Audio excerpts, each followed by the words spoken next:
Hey, everybody, welcome to the Authentic Christian Podcast. This is Scott. This is Tucker. I'm Aaron, and today we're going to talk about where we came from, why we're here, and our origins. Okay, so we're back, episode 1. We are going to talk about, on the Authentic Christian Podcast, where we came from, why we're here, our origins. So, Scott, where do we come from? Well, I came from Alabama, and I'm here because you told me I had to be. Okay. Well, okay. So not exactly what we were looking for, but Scott's from Alabama. I'm from West Virginia to North Carolina to Mississippi. Tucker's from... Well, now I'm a Mississippian, but originally from Tennessee. Mississippian? That's how they say it down here. Mississippian? I did hear somebody from Mississippi once say that it's not Mississippi, it's Mississippi. That's how Mississippi. That's how they know if you're from here. But it's spelled Mississippi, so that's how I say it. So. But you're what, Tennessee to... Yeah, born and raised in Tennessee. Okay. Now I'm here with you guys because I have to be. We're excited to be here. Okay. Now back to the question that we're looking for. Scott, where did mankind come from? Where our origins of mankind? Right. How do we get here? Well, I mean, I guess that depends a little bit on who you ask, of course. But we want to talk about how we got here in terms of what the Bible teaches and what Christianity holds. So when we say how we get here, well, we got here because God put us here, right? And obviously, if you're watching, you probably already knew this by now, but the show's called The Authentic Christian, so we are Christians. And so, but if you're not a Christian, we still want you to watch. We want to hopefully introduce some rational, logical reasons as to why we're Christians. There's some people that think this idea of Christian faith is a blind faith. I remember I was doing a lesson once, and I looked up Webster's dictionary, the definition of faith, and it said a belief in something for which there is no evidence. And I was like, wait a minute, that's not the Bible definition of faith. The Bible definition of faith is Hebrews 11:1. Faith is the substance of things hoped for, the evidence, some translations say, the evidence of things not seen. So Bible belief, where we're coming from, is based on actual evidence. Would you guys agree? Yeah, I believe in what I believe because of reasons, not just because it's a nice thing to do or I just feel like it. Yeah. So. What about you? Yeah, I think everybody at some point in their life asks that question. Where did I get here? How did I get here? Why am I here? Where am I going? Mm-hmm. And I think what we're about to dive into, it might answer some of those questions. Yeah. I remember, my degree is in biology. I wanted to be a doctor, so I went through undergrad, went into the medical field for about 10 years. And so I was involved in a lot of different work with different scientists at different, federal government, the CDC, FBI, stuff like that. So I got to talk with a lot of scientists about that, and they found I was a Christian. And there's sort of this idea in our modern world that if you believe in God and you're a Christian, then you don't believe in science. So when you look at where we came from scientifically, all right, air quotes because different people say different things. Yeah, you have to define that. Yeah, you come down to two different things. There's a lot of scientists that hold to something called the Big Bang Theory, which is that everything came from nothing. They'll say matter and antimatter or whatever, but it's really everything came from nothing. And then you have the creation model, which is that God created everything. So, Scott, if you were going to have a conversation with somebody about how we got here, and we're going to try to do it logically and rationally, where would you start? What are maybe some arguments or, hey, this is a proof as to why you think that somebody created us? Okay, well, you can get into a few different things that really this question relates to the existence of God more than anything, right? So there's several arguments that have been presented, classically speaking. They have fancy names like the cosmological argument, the teleological argument, the moral argument, the aesthetic argument, etc. We don't want to use the big words. We want to keep it kind of simple. So the first one, the cosmological, we just say the cause and effect, right? For everything that's here right now, it had to have a cause, right? If you want to say we're the effect, then what's our cause? And you have to go back and you have to look at that. Well, to say we came from nothing or it just kind of happened doesn't really give a sufficient cause for the effect, right? And so, talk about definitions and defining ourselves clearly. I know we were talking earlier, we talked about an illustration that was given where you're driving down the road and you have a car accident and it's crazy and you flip 5 times and you say, yeah, man, it was crazy. That's like this really, really crazy mosquito hit me. I'm like, well, that's not a sufficient cause for the effect. So you have to have a sufficient cause for the effect if you want to get into that as well. Yeah, that's a good point. I mean, Tucker, we were talking earlier and we were trying to say cosmological. And what did you say? Forgive me if I said cosmetology. Yeah, cosmetology. The cosmetology argument. And we were joking, but the point is sometimes you hear these big words, but really it's more important to get the point across, which is what Scott said, cause and effect. Tucker, if you're walking down, this is one I've heard a ton of times, but it serves the purpose. If you're walking down the beach and you see like a brand new Mac laptop, or maybe, Scott probably would prefer something different than a Mac. A lot of people would, but Scott's IT. I like the way it looks. In the world. Yeah. So most people, let's say you see a beautiful laptop computer on the beach. You don't have to know where it came from, but would you say, well, it just came from nothing? Yeah. Yeah, probably not. I'd probably wonder, why did someone stick their computer on the beach? I'd want to use it to edit. Yeah, and that's right. Tucker's a great editor. You'd say, well, hey, look. But the thing is, when you see something that's complex, you know that, number one, it had to have a cause greater than it. I mean, for instance, like this table, right? I've built a table or two. I don't think they're really good, but my wife was proud of it, probably because I did it, not because it was good. But the idea is, when you have an effect, the cause is greater, Yeah. So when you look at our universe, how do we get here? You really come down to, okay, was there no cause but had an effect? Or did you have a big cause, which would be what we would say is God? And we would say that there's lots of different evidences for that. So one book that I grabbed from my library, just if anyone watching wants some more reading material, if you like to read, I like to read. A lot of people don't. I like to read these types of books. We've got a couple books here. One is called Surveying the Evidence. Wayne Jackson, Eric Lyons, and Kyle Butt wrote this. They didn't ask us to plug this. This is just from my library, and it's helped me a lot. In the table of contents, these are the topics it talks about. Unbelief, the case for the existence of God. These are logical arguments. Creation versus evolution, dinosaurs, reason, revelation, man, and the age of the earth. That's a big one with, hey, is the universe 14 billion years old and the earth is 4 billion years old? Or is it like the Bible says, 6 to 10,000 years old? And there's reasons for that. Dinosaurs. Ooh, dinosaurs, man. You want to make $1 million in Hollywood? What do you make a movie about? Yeah, you can do some dinosaurs. Dinosaurs, right? People say, why doesn't the Bible mention dinosaurs? The word dinosaur was coined in like 1841. Yeah. The King James was translated originally in 1611. It's pretty recent. Yeah. So, sometimes when I talk about dinosaurs, people think I'm crazy, but they're like, the Bible doesn't talk about dinosaurs. I'm like, open your Bible, go to Job 40, Job 41. Yeah. Read the descriptions. Don't worry about the name. Read the description. It swings, Job 40, the behemoth, swings its tail like a what? Like a tree, cedar. A cedar tree. Yeah. 8 foot thick, 30 foot long cedar tree. Yeah, it's big. What does that sound like? A hippo? Some footnotes will say hippo or an elephant. Not so much. No, if you see an elephant's tail, it's tiny. So anyway, that's a great book. You can get it from apologeticspress.org. The other book below that says Science versus Evolution. It's written by Jeff Miller, PhD.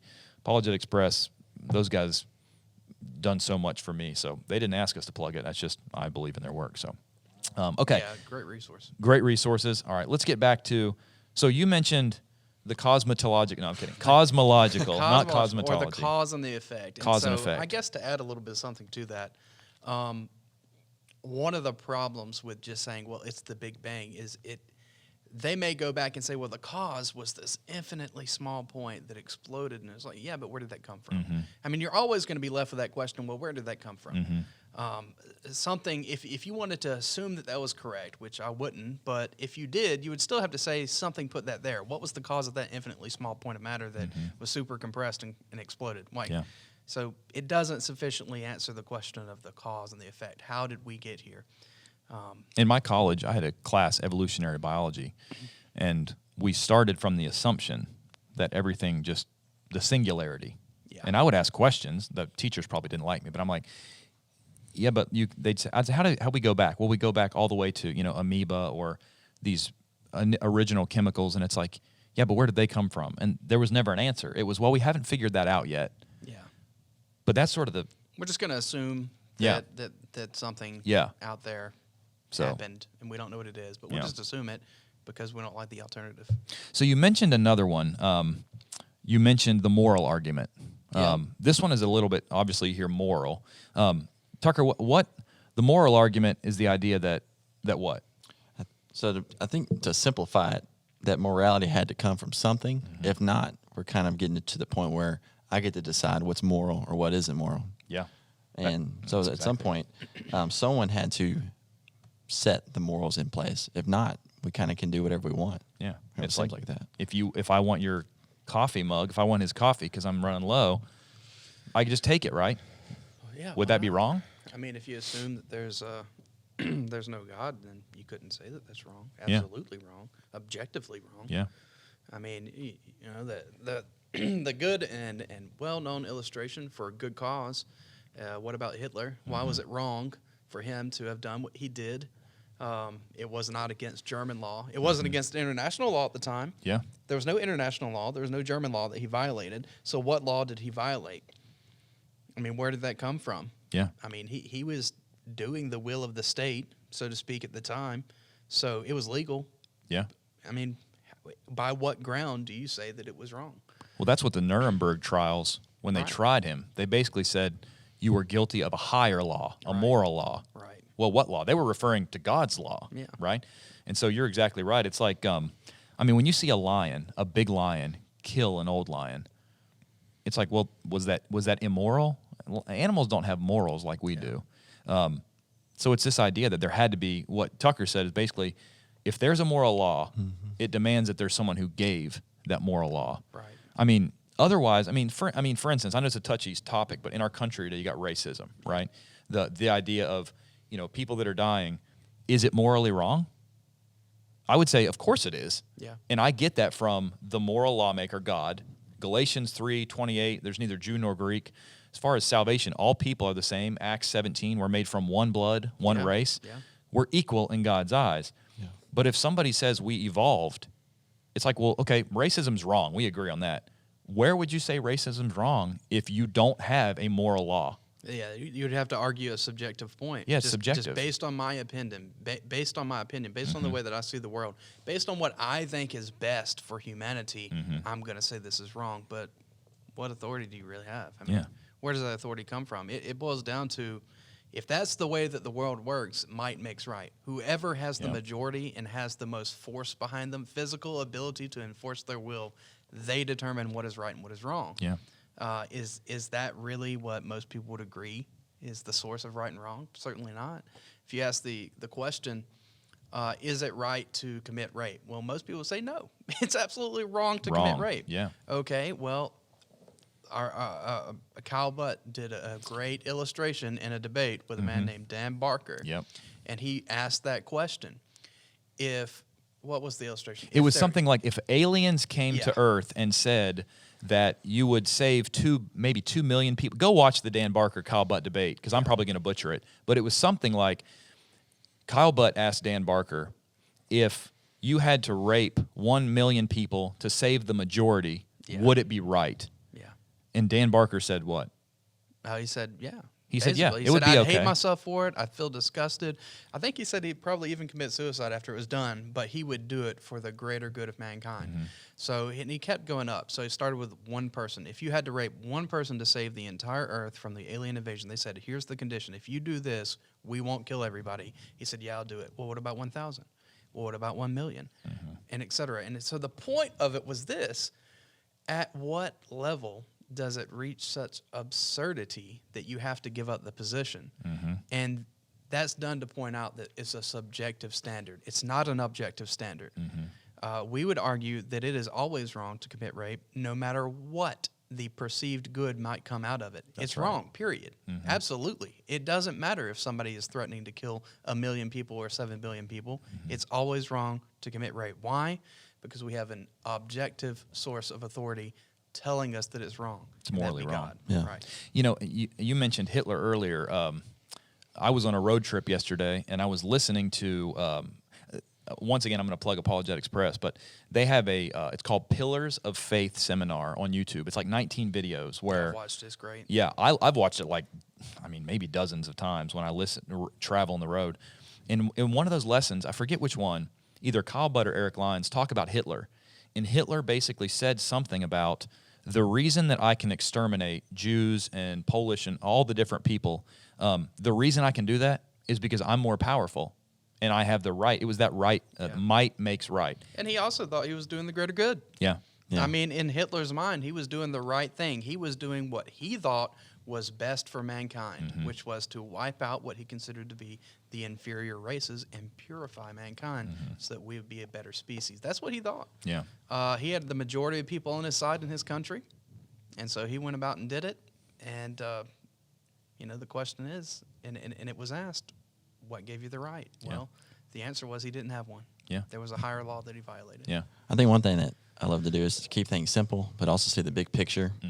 And like, if you just sit back and think, like, somewhere from something or someone, like, good and evil had to start at a time point. And either two people just said, hey, like, let's make the rules. This is right and wrong. Or it ultimately came from something bigger. But I also want to make a note that if it was up to me, I wouldn't allow you to take my coffee.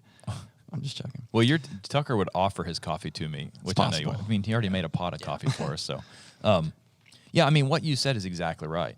It's that, like, where did it come from? Did two people just all of a sudden? I mean, think about the evolutionary mindset that we evolved from some common ancestor, monkeys to man, which is greatly summarizing what they would say. But, well, monkeys, I mean, when you see one gorilla take, maybe this is stereotypical, one gorilla or a chimpanzee takes a banana from another one, right? I remember my wife and I went to the zoo. I forget where we were, maybe Disney, or we went to a zoo. Maybe it was Memphis Zoo. Yeah. And they were feeding the chimps, and there was this one big muscular chimp, and they had to bait him away, like to trick him so they could give food to the other chimps. When you see that, I didn't think, like, man, that chimp is so immoral. Like, I just thought he's bigger, he's going to take it. That's how the animal world works. Yeah. So if humans evolved from apes, where did morality just spring into existence? When did it start? Yeah. Yeah. Why shouldn't we act like animals? Yeah. I mean, it's kind of in the blueprint Yeah. of our DNA. Like, you kind of know some things are right and wrong, even if you weren't taught good and evil. Like, you just kind of know it's already in your DNA in some way. Have you ever met anybody that thought that rape was morally acceptable? I never have.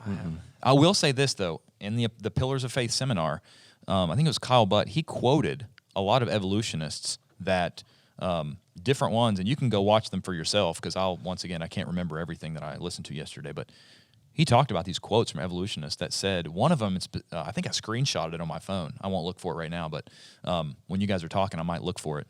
It was a quote from an evolutionist that basically said that someone in the past raped somebody to further their genetic code. One of you guys talk. I'll see if I can find that. I think I know what you're talking about, Yeah. where they tried to argue that there actually is a benefit from rape. So they were trying to be consistent with their position, I suppose, and try to be, I guess, honest to their beliefs. And they tried to argue that, yes, there are certain scenarios in which that was acceptable. Yeah. And that might not be what you're talking about. I'm not sure. But Well, I've got a couple quotes. This is from the Pillars of Faith. One of them says, this was, I think, William Provine. It was, I think, a lecture maybe, or maybe an article. Modern science directly implies there are no inherent moral or ethical laws. There is no absolute guiding principles for human society. And then Randy Thornhill, he's from, I think, delivered a lecture at Simon Fraser University, and his transcript stated, "Rape is evolutionary, biological, and natural.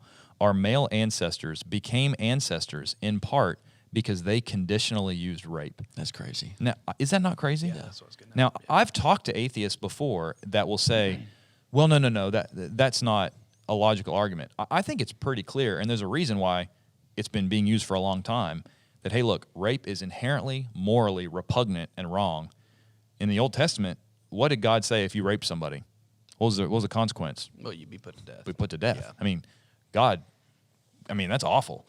And so God says that in the Old Testament. Now, we're not under the Old Testament law, but you can get you can see the way God looks at things sometimes. But, Yeah. I mean, that's a quote. You can go look that quote up. I think I gave the guy's name. You can go look up that lecture if you want to fact check I think most it. probably wouldn't want to argue that because they realize they're fighting a culture war as well. I mean, they want to convince you that their position is correct and that evolution is, and when I say evolution, I mean like macroevolution. Sure. They want to convince you that it's true.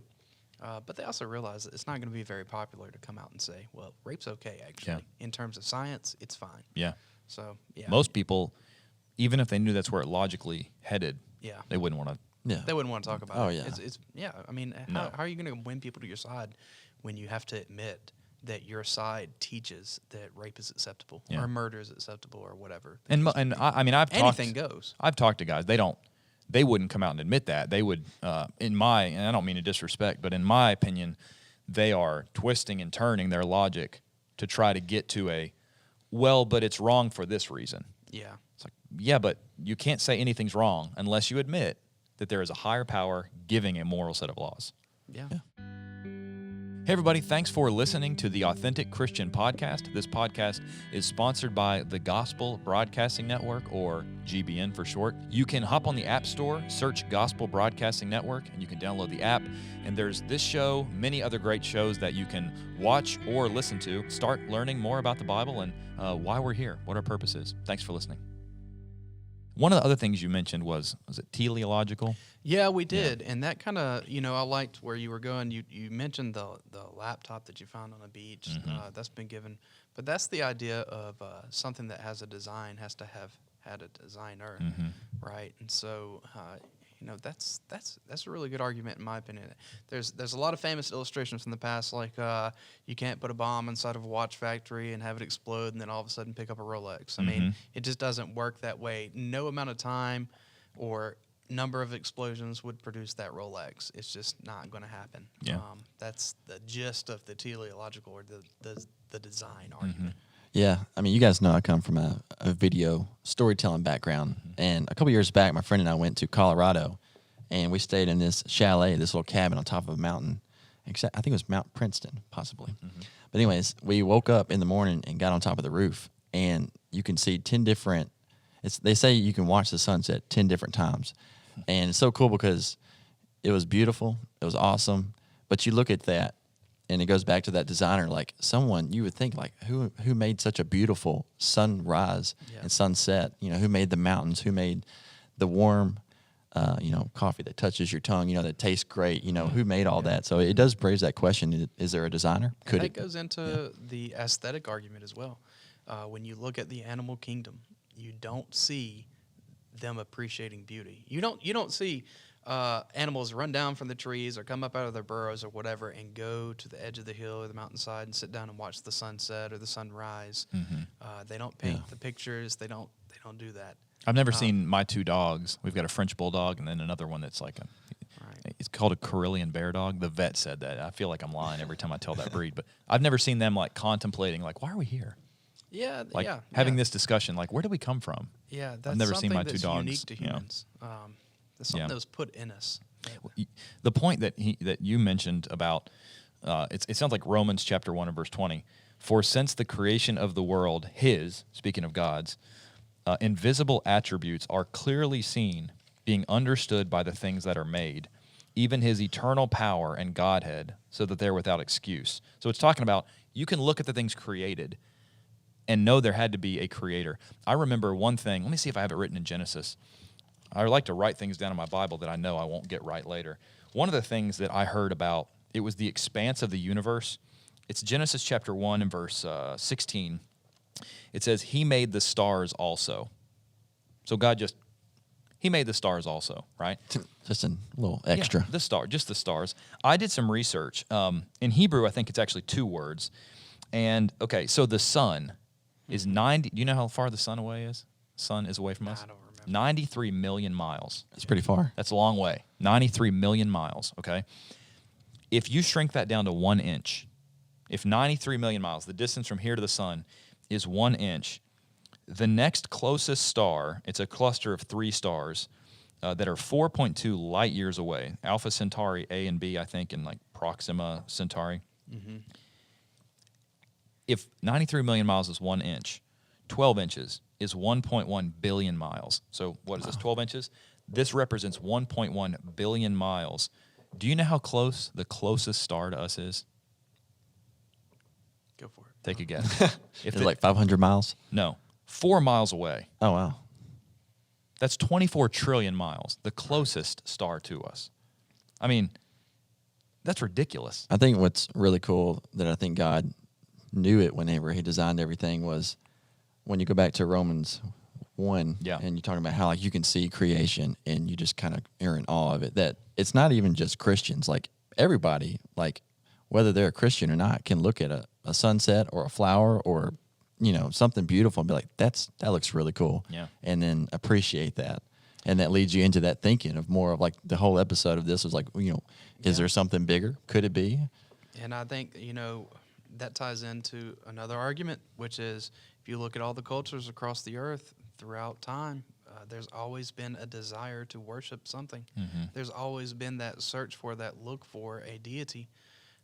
It's a part of us. Yeah, wherever you go. Mm-hmm. Yeah, I mean, if evolution were true, you would think that some group of people would just not take that path, but that's not what we see. And Romans 1:20 basically says the reason Romans 1:20 summary, you look at the earth, and you see somebody had to create this, but then Romans 1 says if you deny that, you start to worship the creature instead of the creator. Yeah. And that's whenever we basically turn ourselves into idols. Well, I know that I should be doing this to serve God, but I want to do this. I mean, there's a passage in Acts 17 that you just said something, Scott, that made me think about one of the purposes why we're here according to the Bible. Acts 17:26. Oh, first of all, here's a little passage about racism. And he has made from one blood, all right, some versions say one race. He has made from one blood every nation of men to dwell on the face of the earth and has determined their pre-appointed times and boundaries of their dwellings. He's talking about the nations, not people. It's not Calvinism.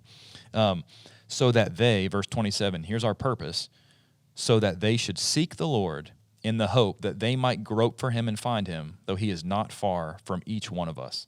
So the Bible says, number one, according to the Bible, we're created to glorify God, and we're supposed to seek him, and he's not far from every one of us. Yeah.